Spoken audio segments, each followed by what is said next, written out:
اگر گویم که شاهنشاهی دورانی تو ارزی برای تاجی کن پیغامی از دانی تو ارزی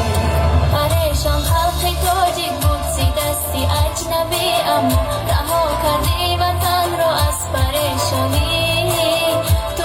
ارزی بشیری مادرت خوردی قسم تو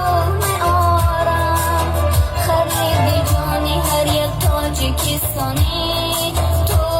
ارزی سپاس و عرض و درد دل بگویم خلق بشی تو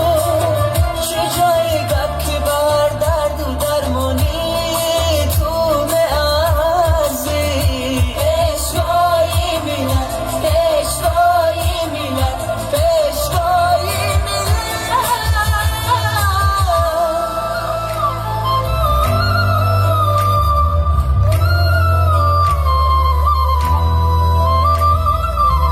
بر جای سفر کردی فضای خیره شد روشن خدا داده چه خورشیدی درخشانی تو ارزی اساس صلح و استقلال و وحدت را تو بنهادی ذهن پیشوا بر جانی و جانی تو ارزی دعای مادرت پیش از وداعش مستجاب آمد بلند اقبالی و آسود ارمانی تو ارزی بلند اقبالی و آسود ارمانی تو ارزی